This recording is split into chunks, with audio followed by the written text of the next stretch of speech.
এই কাঁচা কলাগুলি দিয়ে আজ একটা নিরামিষ রেসিপি রান্না করব, কাঁচা কলা আর পনির দিয়ে। এই যে আমি এখানে পনির নিয়েছি, পনির কাঁচা কলা দিয়ে নিরামিষ রেসিপি, দেখতে থাকুন।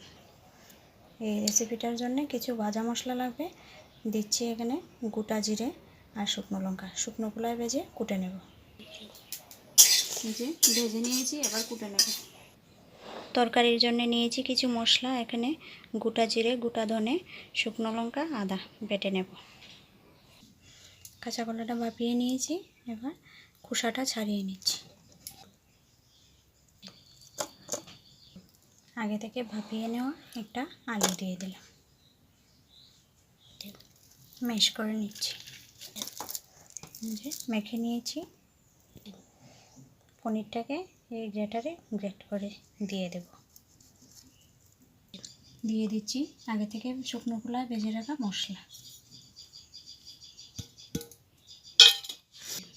নুন, কাশ্মীরি লঙ্কা গুঁড়ো, হলুদ গুঁড়ো, আদা কুচি,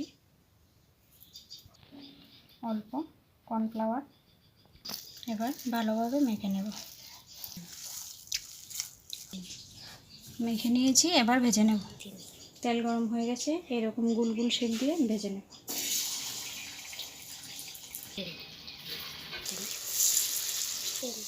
এভাবে উল্টে পাল্টে লাল করে সবকটা ভেজে নিচ্ছি। বড়াগুলি হয়ে গেছে, কড়া করে ভেজে নিয়েছি, এবার নামিয়ে নিচ্ছি।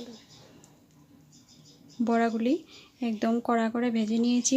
আপনারা দেখলে ভাববেন যে বড়াগুলি পুড়ে গেছে, আসলে এটা না, আমার মোবাইলের যে ক্যামেরাটা আছে না, ক্যামেরাটাতেই প্রবলেম, তাই ভিডিওটা দেখতে অন্যরকম হয়ে যায়, সেম হয় না দেখতে। কালারটা মানে রিয়েল কালারটা একরকম, ক্যামেরাতে অন্যরকম দেখায়। অ্যাকচুয়ালি বড়াগুলি খুব সুন্দর হয়েছে। আলুগুলি ভাপিয়ে আধ ভাঙা করে নিয়েছি, ভেজে নেব।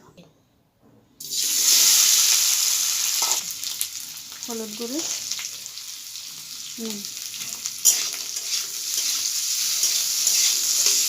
আলুগুলো ভাজি হয়ে গেছে, এবার নামিয়ে নিচ্ছি। এবার ফোড়ন দিয়ে দেব। দুটো তেজপাতা,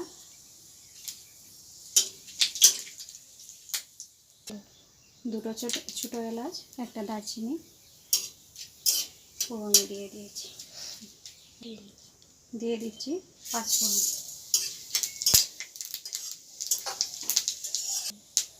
দিয়ে দিচ্ছি আগে থেকে জিরে, ধনে, আদা, শুকনো লঙ্কা বেটে মশলাটা ভেজে নেব। জল দিয়ে মশলাটা কষিয়ে দিচ্ছি। হলুদ গুঁড়ো, কাশ্মীরি লঙ্কা গুঁড়ো,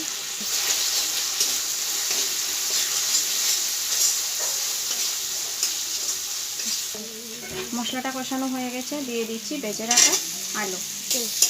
একসাথে কষিয়ে নিয়েছি আলুটাকে, এবার জল দিয়ে দেব।